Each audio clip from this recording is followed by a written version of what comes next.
Merci beaucoup à la parole. Et ce que juste je vais souligner ici, c'est le sous-développement de notre région, de l'endroit où nous vivons pour le moment. De l'endroit où nous vivons pour le moment. Et ce qui cause le sous-développement de notre région est donc l'arriération mentale, donc la non-utilisation de l'intelligence qu'on a pour parvenir à avoir certaines idées au développement. Et puis aussi, il y a le non-encouragement à ce qui concerne les dons, s'adonner au travail et tout ça, ça contribue au sous-développement de notre pays.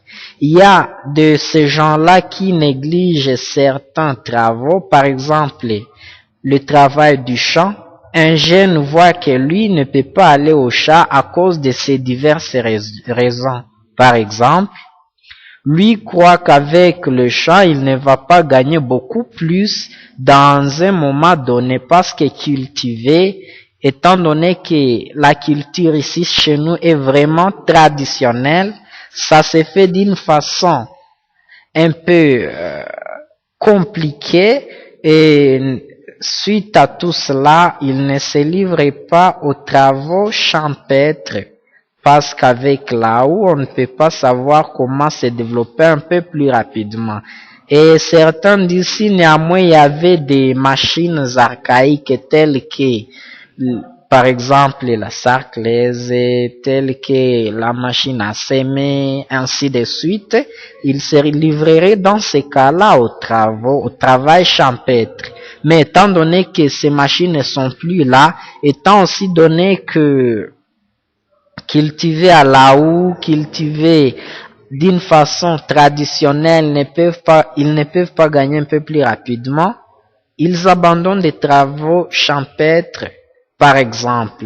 Aussi, pas seulement des travaux champêtres, il y a certains travaux que la plupart des jeunes dévient parce que bien sûr, ils veulent beaucoup plus gagner, même s'ils peuvent souffrir, mais à un temps, à une courte durée. C'est pourquoi beaucoup d'entre eux ne se livrent pas à plusieurs travaux. Donc, il fait les distinctions des travaux pourvu qu'ils gagnent beaucoup plus, même s'ils peuvent souffrir pendant un moment donné.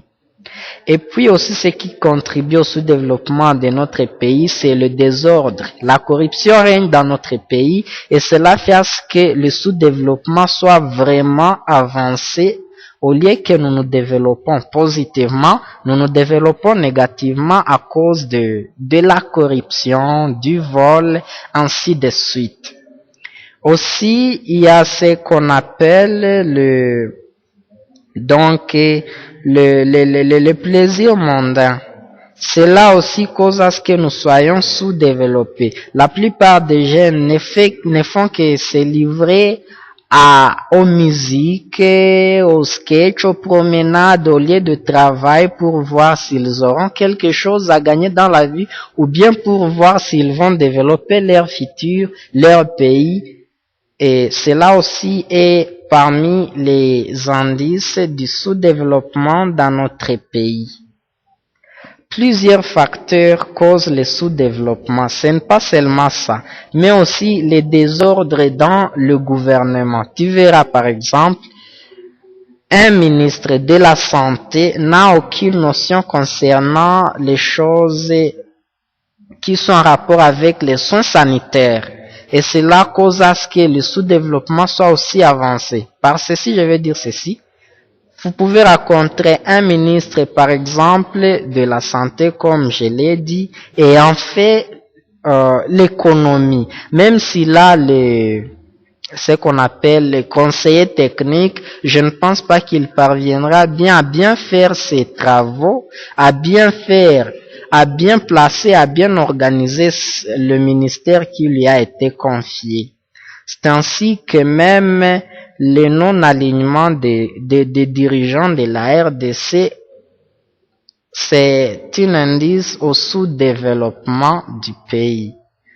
par ceci, nous voulons remercier ceux qui ont organisé ce groupe de collaboration avec les jeunes parce que peut-être nous pensons qu'avec ceci, nous verrons comment nous parviendrons à avoir le développement futur de notre pays parce que le moteur, donc les pays dans le futur sera dirigé par les jeunes. Si les jeunes ont une mentalité un peu modernisée, une mentalité qui est censée, je pense bel et bien que le pays aura un développement donc une satisfaction, l'ordre futur. Donc, pour mieux y arriver, il faut le changement de la mentalité des jeunes gens d'actuel, leur activer, leur dire de s'adonner aux travaux parce que vous verrez bien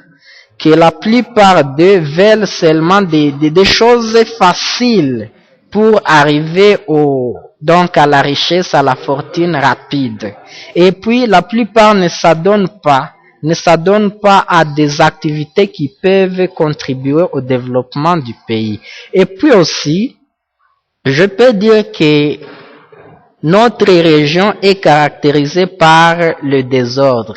La plupart des personnes voient que l'ordre c'est un péché, c'est vraiment un péché et on ne peut pas vivre dans notre région avec l'ordre si et seulement si il y a plusieurs corruptions, plusieurs choses qui ne marchent pas. Et la majeure des choses qui contribuent aussi au sous-développement de notre pays, c'est le manque de routes. Comment un jeune peut-il s'adonner à des travaux champêtres sans qu'il n'ait de route alors que la plupart de ces jeunes ont peur de porter des sacs au dos? C'est vraiment une chose qui contribue au sous-développement.